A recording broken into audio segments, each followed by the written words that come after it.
আসসালামু আলাইকুম। এটিএন বাংলা সংবাদে সবাইকে স্বাগত জানাচ্ছি। ফাতিহা শাফি। শুরুতেই বিআরবি কেবল সংবাদ শিরোনাম।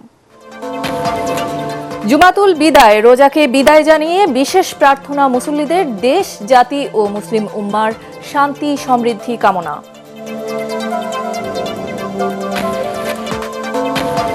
ঈদ উদযাপনে প্রস্তুত দেশ, উৎসবের সাজে রাজধানী জাতীয় ঈদগাহে প্রধান জামায়াতে অংশ নেবেন প্রায় ৩৫,০০০ মুসল্লি।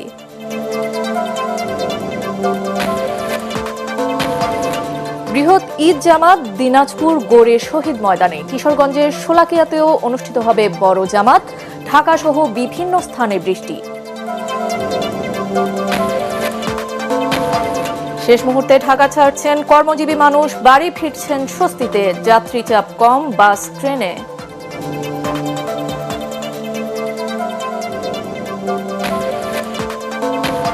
এবং ইসরায়েলে ফের ইরানের ব্যালিস্টিক মিসাইল হামলা, তেহরানেও মার্কিন ইসরায়েল হামলা অব্যাহত, সৌদিতে নিহত বাংলাদেশি নাগরিক মোশাররফের লাশ ঢাকায়।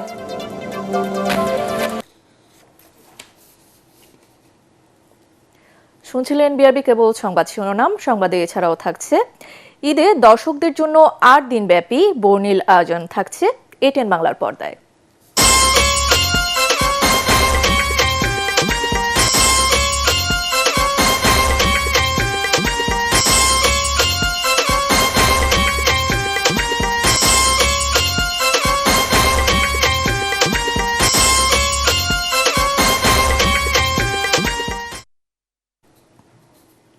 এবার বিস্তারিত। এক মাস রোজা শেষে আজই বিদায় নিচ্ছে পবিত্র রমজান মাস। আর এবার রোজার শেষ দিনে জুমাতুল বিদা বা শেষ শুক্রবার, রমজানের শেষ জুমার দিনটি মুসলিম বিশ্বে জুমাতুল বিদা নামে পরিচিত। রাজধানীর বায়তুল মোকাররম জাতীয় মসজিদ সহ সারা দেশের বিভিন্ন মসজিদে ধর্মপ্রাণ মুসল্লিরা বিশেষ গুরুত্ব ও তাৎপর্যের সাথে জুমার নামাজে যোগ দেন। নামাজ শেষে মসজিদগুলোতে দেশ ও জাতির কল্যাণ এবং মুসলিম উম্মার শান্তি ও সমৃদ্ধি কামনায় বিশেষ দোয়া ও মোনাজাত অনুষ্ঠিত হয়েছে। এদিন পবিত্র রমজান মাসকে বিদায় জানিয়ে বিশেষ প্রার্থনা করেন মুসল্লিরা। জীবনের প্রথম আমার মনে হয় যে আমরা অন্তত 5টা জুম্মা পাইলাম। আল্লাহর কাছে লাখ লাখ শুকরিয়া। যে ব্যক্তি রমজান পেল, নিজেকে ক্ষমা করতে পারলো না, তার মতো হতভাগা কেউ নাই।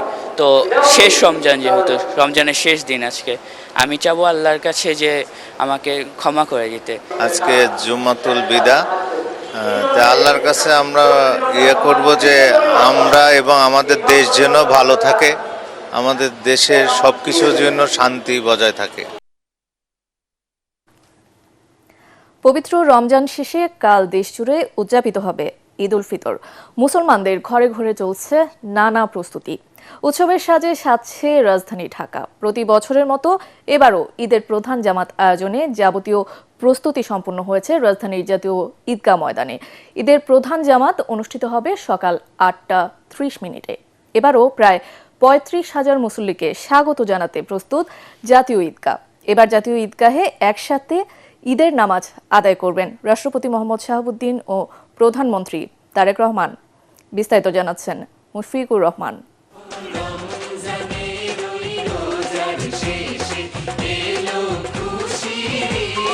এক মাস সিয়াম সাধনার পর দরজায় কড়া নাড়ছে ঈদ।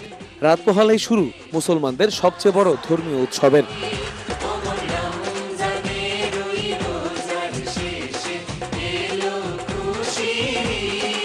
পবিত্র ঈদ উল ফিতরের প্রথম আনুষ্ঠানিকতা শুরু হয় ঈদের নামাজ আদায়ের মাধ্যমে। ধনী গরিব উঁচু নিচুর ভেদাভেদ ভুলে কাঁধে কাঁধ মিলিয়ে নামাজ আদায় করেন মুসলমানরা। কোলাকুলি ও কুশল বিনিময় মুসলমানদের আদি রেওয়াজ। পবিত্র এই মুহূর্তের সাক্ষী হতে এরই মধ্যে প্রস্তুত রাজধানীর ঈদগাহগুলো। আজ ভুলে যা তোর দোস্ত দুশমন, হাত মেলাও হাতে। আমরা ঈদের নামাজটা এখানে পড়ার ইচ্ছা, এই জন্য আমরা সামগ্রিক পরিস্থিতি দেখার জন্য আসছি। অবশ্যই আমার বাবার সাথে আসবো, আর ঈদ উপলক্ষে অনেক খুশি উপভোগ করছি আমি। আলহামদুলিল্লাহ অনেক ভালো লাগতেছে। ইনশাল্লাহ আমি আমার ছেলেকে নিয়ে এখানে আসার চেষ্টা করবো ঈদগাতে ইনশাল্লাহ। ওই ছোটবেলাটা আসলে আমরা মিস করি, যে তখন বাবার সাথে যাইতাম, এখন ছেলে আমার সাথে যাইতেছে। 30টা রোজা আমরা পুরা করতে পারছি, এই জন্য আল্লাহ তাআলা লাখ লাখ শুকরিয়া। আর রোজাটি পুরা করি আমরা, যে কালকে ঈদগাহ আমাদের অনেক আনন্দ। মানুষের মধ্যে যে ঈদের একটা আমেজ, এটা বৃষ্টি হলেও এই আমেজটা কমবে না। এই বৈরী আবহাওয়া আমার মনে হয় আবহাওয়া কেটে যাবে এবং সমগ্র জাতি আনন্দ উৎসবের মাধ্যমে ঈদ উপভোগ করবেন। প্রতি বছরের মতো এবারও ঈদের প্রধান জামাত আয়োজনে যাবতীয় প্রস্তুতি সম্পন্ন হয়েছে রাজধানীর জাতীয় ঈদগাহ ময়দানে। ঈদের প্রধান জামাত অনুষ্ঠিত হবে সকাল 8:30টায়। এবারও প্রায় 35,000 মুসল্লিকে স্বাগত জানাতে প্রস্তুত জাতীয় ঈদগাহ। এবার জাতীয় ঈদগাহে একসাথে ঈদের নামাজ আদায় করবেন রাষ্ট্রপতি মোহাম্মদ শাহাবুদ্দিন ও প্রধানমন্ত্রী তারেক রহমান। এছাড়া জাতীয় মসজিদ বাইতুল মুকাররমে সকাল 8:30টা থেকে শুরু করে 4টি ঈদের জামাত অনুষ্ঠিত হবে। জ্বালানি সংকট নিরসনের আগাম প্রস্তুতি হিসেবে এবার রাষ্ট্রীয় ও ধর্মীয় প্রতিষ্ঠানগুলোতে আলোকসজ্জা করা হয়নি। মুশফিকুর রহমান, এটিএন বাংলা, ঢাকা। এদিকে প্রতি বছরের মতো এবারও দেশের সর্ববৃহৎ ঈদ জামাত অনুষ্ঠিত হতে যাচ্ছে দিনাজপুর গৌড়ে শহীদ বড় ময়দানে। কিশোরগঞ্জের ঐতিহাসিক শোলাকিয়া ঈদগাহ ময়দানেও অনুষ্ঠিত হবে অন্যতম বড় ঈদ জামাত। সেখানে 199তম ঈদ উল ফিতরের জামাতে ইমামতি করবেন মুফতি আবুল কায়েম মোহাম্মদ সাইফুল্লাহ। এসব ময়দানের সার্বিক প্রস্তুতি প্রায় শেষ পর্যায়ে। দিনাজপুর প্রতিনিধি সৈয়দ আলী আহসান ও কিশোরগঞ্জের সাইফুল মালিক চৌধুরীর পাঠানো তথ্যচিত্রে বিস্তারিত জানাচ্ছেন মাসুদ রানা। মুসলমানদের অন্যতম ধর্মীয় উৎসব ঈদ উল ফিতর। এই উপলক্ষে দেশের বৃহৎ ঈদ জামাতের জন্য সম্পূর্ণরূপে প্রস্তুত দিনাজপুরের গৌড়ে শহীদ বড় ময়দান। ঈদের দিন সকাল 9টায় ঈদ জামাত অনুষ্ঠিত হবে এই মাঠে। সৌন্দর্য বাড়াতে ইতোমধ্যে মিনারের সংস্কার কাজ, রং ধোয়া মোছা থেকে শুরু করে সব প্রস্তুতি প্রায় শেষ। সকলের দাওয়াত থাকলে আপনারা দিনাজপুর এই গৌড়ে শহীদ ময়দানে ঈদগাহ মাঠে আসি ঈদের নামাজ পড়বেন। এতগুলো লোকের মধ্যে কারো না কারো হাত ইনশাল্লাহ আল্লাহ কবুল করবেন। আমরা একটি গণতান্ত্রিক পরিবেশে, শৃঙ্খল মুক্ত পরিবেশে আমরা আগামী ঈদ উল ফিতর ইনশাল্লাহ পালন করতে চলেছি। সুষ্ঠুভাবে ঈদ জামাত আয়োজনে নেওয়া হয়েছে কয়েক স্তরের নিরাপত্তা ব্যবস্থা। দিনাজপুর জেলা পুলিশ, পৌরসভা, জেলা প্রশাসন, তারপরে ঈদগাহ মাঠের যে কমিটি আছে, সবাই মিলে একটা সুন্দর ঈদের জামাত অনুষ্ঠানের জন্য আমরা সব সার্বিক প্রস্তুতি গ্রহণ করেছি। এদিকে ঈদের জামাতের জন্য প্রস্তুত উপমহাদেশের সর্বপ্রাচীন ও বৃহৎ ঐতিহাসিক শোলাকিয়া ঈদগাহ ময়দান। পুলিশ, র্যাব, বিজিবি ও সেনাবাহিনীর সমন্বয়ে নেওয়া হয়েছে 4 স্তরের নিরাপত্তা ব্যবস্থা। শোলাকিয়া শহরের বিভিন্ন ঈদগাহ মাঠে নিরাপত্তার জন্য প্রায় 1100 পুলিশ ফোর্স মোতায়েন থাকবে। পুরো মাঠটিকে আমরা সিসিটিভির আওতায় নিয়ে আসবো এবং এখানে ড্রোনের মাধ্যমে আমরা সার্ভিলেন্স নিশ্চিত করব। সন্ত্রাস ও নাশকতামূলক কর্মকাণ্ড প্রতিরোধে র্যাবের প্রতিটি সদস্য সদা সতর্ক। দেশের বিভিন্ন স্থান থেকে আগত দেশি বিদেশি মুসল্লিদের আসা যাওয়ার সুবিধার জন্য ভৈরব ও ময়মনসিংহ থেকে ব্যবস্থা করা হয়েছে 2টি স্পেশাল ট্রেনের। সারা দেশ থেকে এখানে মুসল্লিরা আসেন পবিত্র ঈদ উল ফিতরের জামাত আদায়ের জন্য। আমরা তাদের নিরাপত্তার জন্য সব দিক বিবেচনা করে আমরা সার্বিক ব্যবস্থা নিয়েছি। এসব ময়দানে আগত মুসল্লিদের মোটরসাইকেল ও গাড়ি পার্কিংয়ে রাখা হয়েছে সুব্যবস্থা। Bureau report, ATN Bangla. দুপুর থেকে ঢাকা সহ দেশের বিভিন্ন স্থানে বৃষ্টি ও বজ্র সহ বৃষ্টি হয়েছে। কালবৈশাখীর মৌসুম হওয়ায় এবার ঈদের আগে ও পরে দেশ জুড়ে ঝড় বৃষ্টির শঙ্কা দেখা দিয়েছে। বিশেষ করে ঈদের দিন আবহাওয়া সব থেকে বেশি বৈরী থাকতে পারে বলে জানিয়েছে আবহাওয়া অফিস। ঈদের আগের দিন থেকে শুরু করে পরবর্তী 3 দিন দেশের বিভিন্ন অঞ্চলে দফায় দফায় ঝড় বৃষ্টির সম্ভাবনা রয়েছে। ঈদের নামাজের সময় বৃষ্টির কারণে বিঘ্নিত হতে পারে উন্মুক্ত স্থানের জামাত। ঈদ উদযাপনে শেষ মুহূর্তে ঢাকা ছাড়ছেন কর্মজীবী মানুষ। শেষ দিনে ঘরমুখো মানুষ বাড়ি ফিরছেন স্বস্তিতে। ট্রেনে ভিড় নেই, টিকিট মিলছে সহজেই, যাত্রীর চাপ নেই বাসেও। তবে পাম্প থেকে পর্যাপ্ত তেল না পাওয়ার অভিযোগ করছেন চালকরা। রিপোর্টে জানাচ্ছেন মাহবুব কবির চপল। সুযোগ কখনো কখনো মানুষের জীবনে আনন্দ এনে দেয়। এমনটাই ঘটেছে রোজার শেষ দিনে ঘরে ফেরা মানুষদের। সোনার হরিণ ট্রেনের টিকিট মিলেছে সহজেই, নেই চিরচেনা হুড়ুহুড়ি ভিড়ভাট্টা। আইসি এখানে আসে ভোটার আইডি কার্ড দিয়ে ছবি টিকিট কাটলাম। যাওয়ার কোনো নিয়ত ছিল না, আর আজকে ট্রেন পেয়ে মনে করেন যে অনেকটা যাওয়ার নিয়ত বাড়ছে। সিট ভালো পাইছি, টিকিটও ভালো পাইছি, পরিবেশও ভালো লাগছে। এদিন সময় মেনে ছেড়েছে দূরপাল্লার 45টি ট্রেন। এখন ফিরতে যাত্রা নির্বিঘ্ন করার পরিকল্পনা সাজাচ্ছে রেল বিভাগ। আমাদের প্রস্তুতি ঈদের আগে যেমন ছিল ঈদের পরেও তেমন থাকবে। আমাদের মনিটরিংয়ে এবং আমাদের কার্যক্রমে কোনো ঘাটতি হবে না। এদিকে বাস কাউন্টারগুলোতে যাত্রীর তেমন চাপ দেখা যায়নি। শেষ মুহূর্তে যারা সুযোগ পেয়েছেন তারাই বাড়ি ফিরছেন। তবে অতিরিক্ত ভাড়া নেওয়ার অভিযোগ করেছেন কেউ কেউ। শেষ দিনে যাওয়া ভিড়টা একটু কম, আজকে 250 টাকা রেগুলার ভাড়া, এখন 300 টাকা নিচ্ছে। ঈদ উপলক্ষে তো কিছু টাকা বেশি চাই সবসময়। সরকার আশ্বাস দিলেও পর্যাপ্ত তেল না পাওয়ার অভিযোগ দূরপাল্লার বাস চালকদের। পুরো ঢাকা শহর ঘুরে পাম্পে 20 লিটার উপরে দেয় নাই, প্রত্যেকটা গাড়িতে 20 লিটার করে তেল দিচ্ছে। কি ঢুকলে খারাপ ধরনের ব্যবহার খারাপ করে গালাগালি করে রাগারাগি করে। সরকার তো বলছে তেলের সমস্যা নাই, আমরা তো পাচ্ছি না ভাই। বিভিন্ন সমীক্ষা বলছে ঈদে 1 থেকে 1.5 কোটি মানুষ ঢাকা ছাড়েন। লম্বা ছুটির কারণে এবারের ঈদযাত্রা অনেকটা স্বস্তিদায়ক হয়েছে। তবে বাসে অতিরিক্ত ভাড়া আদায়, ট্রেন ও লঞ্চ দুর্ঘটনায় কিছু প্রশ্নের সৃষ্টি হয়েছে। সামনের ঈদে যাতে এসব না ঘটে সে বিষয়ে সরকার আরও ভালো ব্যবস্থা নেবে এমন প্রত্যাশা সাধারণ মানুষের। Mahbub Kabir Chapal, ATN Bangla, Sayedabad bus terminal, Dhaka. এবার ইরান আমেরিকা যুদ্ধ প্রসঙ্গ।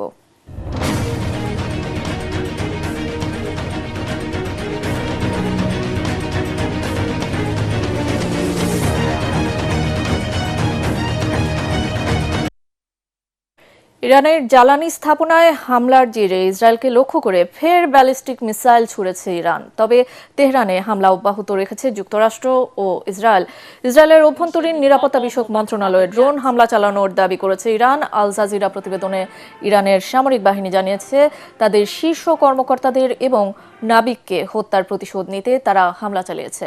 এদিকে মার্কিন প্রেসিডেন্ট ডোনাল্ড ট্রাম্প ইঙ্গিত দিয়েছেন তিনি মধ্যপ্রাচ্যে নতুন করে সেনা মোতায়েনের কথা ভাবছেন না। হোয়াইট হাউসের ওভাল অফিসে জাপানের প্রধানমন্ত্রী সানায়ে তাকাইচির সঙ্গে এক যৌথ সংবাদ সম্মেলনে তিনি একথা বলেন। অন্যদিকে ইরান ও তার মিত্রদের প্রতি দ্রুত আঞ্চলিক হামলা বন্ধের আহ্বান জানিয়েছে ইউরোপীয় ইউনিয়ন। ইরানের সঙ্গে ইসরায়েল ও যুক্তরাষ্ট্রের চলমান যুদ্ধে সৌদি আরবে নিহত বাংলাদেশি নাগরিক মোশাররফ হোসেনের মরদেহ দেশে আনা হয়েছে। সকাল 10টা 50 দিকে তার মরদেহ বহনকারী সৌদি এয়ারলাইন্সের একটি ফ্লাইট হজরত শাহজালাল আন্তর্জাতিক বিমানবন্দরে অবতরণ করে। বিমানবন্দরে প্রবাসী কল্যাণ ও বৈদেশিক কর্মসংস্থান মন্ত্রী আরিফুল হক চৌধুরীর উপস্থিতিতে মোশাররফ হোসেনের মরদেহ গ্রহণ করে তার পরিবার। এ সময় পররাষ্ট্র প্রতিমন্ত্রী শামা ওবায়দ ইসলামও উপস্থিত ছিলেন। নিহত মোশাররফ হোসেন টাঙ্গাইলের সখীপুরের বাসিন্দা। তার পরিবারের দায়িত্ব সরকার নিয়েছে বলে জানিয়েছে দুই মন্ত্রী। গত 8 মার্চ সৌদি আরবে একটি আবাসিক ভবনে ক্ষেপণাস্ত্র হামলায় মোশাররফ নিহত হন। এই পর্যন্ত মধ্যপ্রাচ্য সংঘাতে 5 জন বাংলাদেশির মৃত্যু হয়েছে। মৃতদেহ যে পরিবার, এই পরিবারের আর্থিক সহযোগিতা সহ তাদের এই কোম্পানির যে খরচ সেটা আমরা অফিসিয়ালি ব্যবস্থা করে দেব এবং তার পরিবারের বাচ্চাদের লেখাপড়ার জন্য আমরা দায়িত্বভার নিয়েছি। সব বাংলাদেশিরা যারা ওখানে কর্মরত আছে, বিভিন্ন জায়গায় তারা চাকরি করে, তারা ইচ্ছা হলে তারা আসতে পারছে না। যারা ওখানে থাকতে চাচ্ছে তারা যাতে সুরক্ষিত থাকতে পারে সে ব্যবস্থা আমরা করছি এবং যারা আসতে পারছে তাদেরকে নিয়ে আসার ব্যবস্থাটাও আমরা করার চেষ্টা করছি। এবার ঈদ বিনোদনের খবর। ঈদে দর্শকদের জন্য 8 দিন ব্যাপী বর্ণিল সব আয়োজন সাজিয়েছে দেশের প্রথম বেসরকারি satellite television channel ATN Bangla. এই 8 দিনে প্রচার হবে 23টি নাটক, 14টি পূর্ণদৈর্ঘ্য বাংলা ছায়াছবি ও 8টি টেলিফিল্ম। এছাড়াও থাকছে ম্যাগাজিন অনুষ্ঠান, সঙ্গীতানুষ্ঠান, গেম শো এবং শিশু কিশোরদের জন্য বিশেষ আয়োজন। ATN বাংলার ঈদ অনুষ্ঠানমালার বিস্তারিত জানাচ্ছেন ঐশী গোস্বামী প্রমা। রমজানের রোজা শেষে ঈদের আনন্দ এখন প্রতিটি ঘরে। এই উৎসব মুখর আনন্দঘন দিনটিকে আরও রঙিন ও বর্ণিল করে তুলতে আকর্ষণীয় সব অনুষ্ঠান সাজিয়েছে দেশের প্রথম বেসরকারি satellite television channel ATN Bangla. দেয়ালে পোস্টার লাগানো নিষেধ। দর্শকদের বিনোদনের বিষয়টি মাথায় রেখে 8 দিনব্যাপী চমৎকার সব আয়োজন থাকছে সপ্তাহ জুড়ে, যা শুরু হচ্ছে চাঁদ রাত থেকে।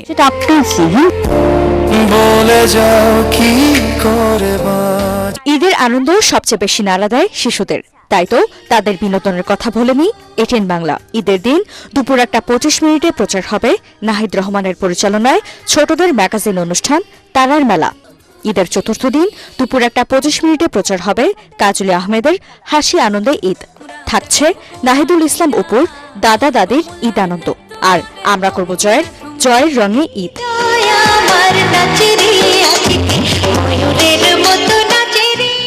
এটিএন বাংলার ঈদ অনুষ্ঠান মেলার সবচেয়ে বড় আকর্ষণ হিসেবে থাকছে সাকিব খান অভিনীত বাংলাদেশের রেকর্ডকৃত বাণিজ্যিক সফল চলচ্চিত্র বরবাদের টেলিভিশন প্রিমিয়ার। দর্শকরা প্রথমবারের মতো ছোট পর্দায় উপভোগ করতে পারবেন এই সিনেমাটি।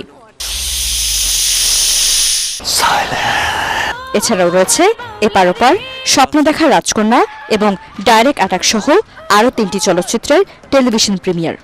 এছাড়াও রয়েছে 14টি পূর্ণদৈর্ঘ্য বাংলা ছায়াছবি। এছাড়াও প্রচার হবে বিশেষ টেলিফিল্ম নায়ক হতে চাই, মালেক পাগলা, ভাইজান সহ 8টি টেলিফিল্ম। আবার ফিরে এলো জনপ্রিয় সঙ্গীত বিচিত্রা ইমরান শো। ঈদ আয়োজনে তৃতীয়বারের মতো পর্দায় ফিরছে সঙ্গীত বিচিত্রা ইমরান শো, বকুল ও চন্দনে গানের বন্ধনে। জনপ্রিয় কণ্ঠশিল্পী ইমরান মাহমুদুলের উপস্থাপনায় সাজানো এবারের আয়োজনে জাতীয় চলচ্চিত্র পুরস্কারপ্রাপ্ত গীতিকবি কবির বকুলের লেখা ও জাতীয় চলচ্চিত্র পুরস্কারপ্রাপ্ত শিল্পী চন্দন সিনহার কণ্ঠে পরিবেশিত হবে 7টি গান। সংকেতের নাটক থাকছে দেশের প্রথিত যশো নির্মাতা ও জনপ্রিয় শিল্পীদের অংশগ্রহণে বিশেষ ও একক নাটক ভালোবেসে অবশেষে, দ্বিতীয় বিয়ে, আমার সুন্দরী শালীরা, পার্সেল, ভালোবাসার প্রতিশ্রুতি সহ বিশেষ নাটক। রয়েছে যতনে রেখেছি তোমায়, প্রিয় প্রিয়সিনী সহ বেশ কয়েকটি একক নাটক। সবাইকে ঈদের অনেক অনেক শুভেচ্ছা জানিয়ে শুরু করছি আমাদের প্রতিদিনের আয়োজন। ঈদ আয়োজনে আরও থাকছে ভাবনা আহমেদের উপস্থাপনায় প্রভাতী অনুষ্ঠান চায়ের চুমুকে, সঙ্গীতানুষ্ঠান music fives, comedy show, grand fun show, fun and fun, magazine অনুষ্ঠান, ঈদ বিনোদন মেলা এবং game show star versus star. ঈদের ছুটিতে ঘরে বসেই উপভোগ করা যাবে এসব আকর্ষণীয় অনুষ্ঠান। দর্শকদের জন্য এটিএন বাংলার বিশেষ আয়োজন হবে ঈদের বাড়তি চমক। মেডিকেল কলেজের মেন্টাল হেলথ ডিপার্টমেন্টটা কোন দিকে? মেন্টাল হেলথ বিভাগ ঐশী গোস্বামী প্রমা, এটিএন বাংলা। প্রথম দেখায় কোনো হাই হ্যালো না করে সৌদি আরব সহ মধ্যপ্রাচ্যের বিভিন্ন দেশে উৎসব মুখর পরিবেশে পবিত্র ঈদ উল ফিতর উদযাপিত হয়েছে। ঈদ জামাতে অংশ নিয়েছেন মুসল্লিরা। সকাল 6:39 ঈদ উল ফিতরের জামাত অনুষ্ঠিত হয় মক্কার কাবা ঘরে এবং মদিনায় 6:40 মসজিদে নববীতে। পবিত্র কাবা শরীফে ঈদ জামাতে ইমামতি করেন শেখ উসমা খায়াত এবং মসজিদে নববীতে ঈদ জামাতের ইমামতি করেন শেখ সালাহ আল বুদাইর। ঈদ উদযাপন করতে পেরে খুশি প্রবাসী বাংলাদেশিরা, অংশ নেন বাংলাদেশ থেকে আগত ওমরা যাত্রীরা। সৌদি আরব সহ মধ্যপ্রাচ্যের দেশগুলোর সাথে মিল রেখে দেশের বিভিন্ন জেলার 3 শতাধিক গ্রামে আজ ঈদ উল ফিতর উদযাপিত হচ্ছে। এর মধ্যে বরিশাল সদরের হরিণা ফুলিয়া, তাজকাঠি, বাবুগঞ্জের খানপুরা, মাধবপাশা ও ওলানকাঠি সহ বিভিন্ন উপজেলার 19টি গ্রামে ঈদ উল ফিতরের জামাত অনুষ্ঠিত হয়। চাঁদপুরে সাদরা দরবার শরীফ সহ অর্ধশত গ্রামে ঈদ উল ফিতরের জামাত অনুষ্ঠিত হয়। 1928 সাল থেকে পৃথিবীর যে কোনো প্রান্তে চাঁদ দেখার ভিত্তিতে ঈদ পালন করে আসছেন এ জেলার 50 গ্রামের বাসিন্দারা। মাদারীপুরে ঈদ উল ফিতর উদযাপন করছেন 25 গ্রামের মানুষ। এর মধ্যে ঈদের প্রধান ও প্রথম জামাত অনুষ্ঠিত হয় সদর উপজেলার পাঁচখোলা ইউনিয়নের চর কলিকাপুর সরকারি প্রাথমিক বিদ্যালয় মাঠে। শরীয়তপুরের সুরেশ্বর দরবার শরীফ সহ 30টি গ্রামে ঈদ উদযাপিত হচ্ছে। এছাড়া দিনাজপুর, লক্ষ্মীপুর, সাতক্ষীরা, পটুয়াখালী, মুন্সিগঞ্জ, জামালপুর, ফরিদপুর, ঝিনাইদহ, চাঁপাইনবাবগঞ্জ ও গাইবান্ধা থেকে ঈদ উদযাপনের খবর পাঠিয়েছেন আমাদের প্রতিনিধিরা। এবার পূবালী ব্যাংক বাণিজ্য সংবাদ।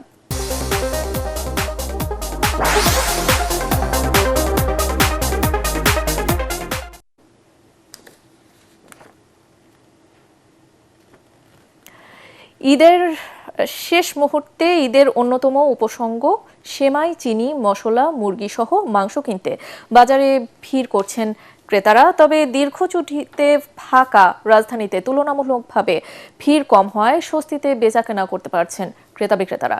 সেমাই চিনির দাম স্বাভাবিক থাকলেও বাড়তি সব ধরনের মশলার দাম। গরুর মাংস সরকার নির্ধারিত মূল্যে বিক্রি হলেও নানা অজুহাতে মুরগির দাম বেড়েছে কেজিতে ৮০ থেকে ১০০ টাকা পর্যন্ত। তরিক ইসলামের রিপোর্ট।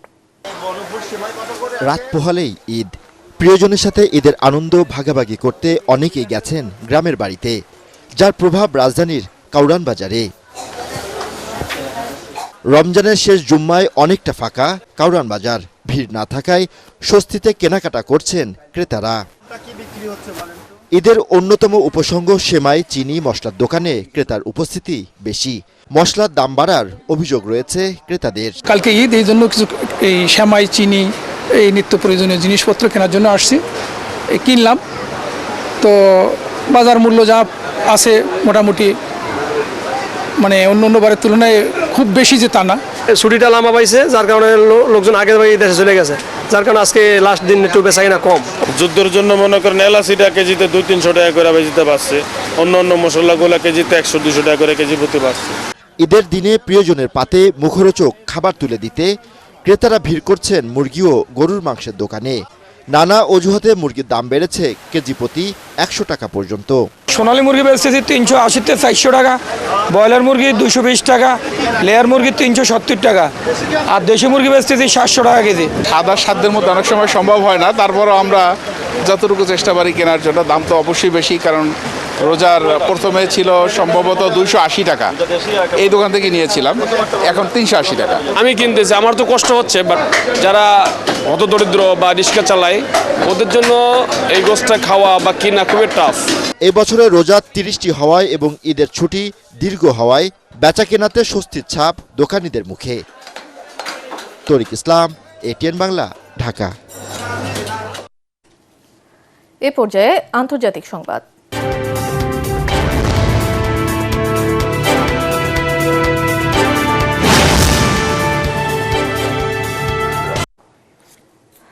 মধ্যপ্রাচ্যে চলমান যুদ্ধ পরিস্থিতির কারণে সম্ভাব্য পারমাণবিক বা রাসায়নিক হামলার ঝুঁকি বেড়েছে। এই পরিস্থিতি মোকাবেলায় আগাম প্রস্তুতি নিয়েছে বিশ্ব স্বাস্থ্য সংস্থা। এই যুদ্ধ বৈশ্বিক খাদ্য নিরাপত্তার জন্য এক ভয়াবহ হুমকি সৃষ্টি করেছে, এমন সতর্ক বার্তা দিয়েছেন বিশ্ব বাণিজ্য সংস্থার প্রধান এনগোজি ওকানজো-আইওয়ালা। একই সঙ্গে তিনি বৈশ্বিক সরবরাহ চেইন খোলা রাখার আহ্বান জানিয়েছেন। এএফপির প্রতিবেদনে বলা হয়, জেনেভায় সাংবাদিকদের সঙ্গে আলাপকালে WTOর মহাপরিচালক বলেন, এই সংঘাত বৈশ্বিক খাদ্য নিরাপত্তাকে হুমকির মুখে ফেলছে, কারণ জাহাজ চলাচলে বিঘ্ন এবং জ্বালানির উচ্চমূল্য সারের সরবরাহ কমিয়ে দেওয়ায় পণ্যের উৎপাদন খরচ বাড়িয়েছে। এছাড়া চিকিৎসকদের জন্য বিশেষ প্রশিক্ষণের ব্যবস্থাও করা হয়েছে। এবারে থাকছে খেলার খবর।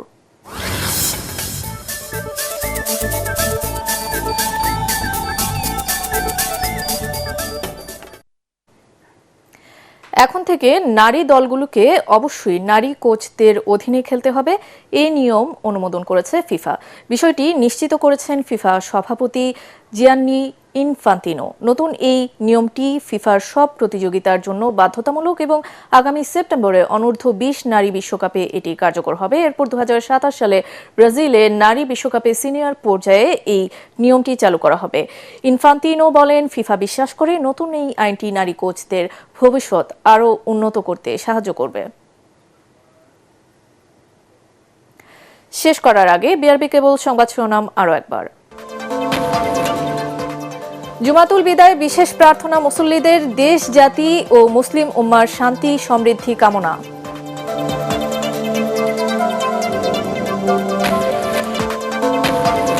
ঈদ উদযাপনে প্রস্তুত দেশ, উৎসবের সাজে রাজধানী জাতীয় ঈদগাহে প্রধান জামায়াতে অংশ নেবেন প্রায় 35,000 মুসল্লি।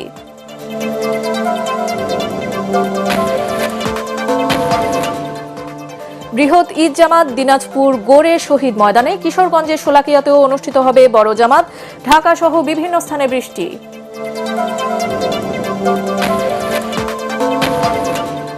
শেষ মুহূর্তে ঢাকা ছাড়ছেন কর্মজীবী মানুষ, বাড়ি ফিরছেন স্বস্তিতে, যাত্রী চাপ কম বাস ট্রেনে।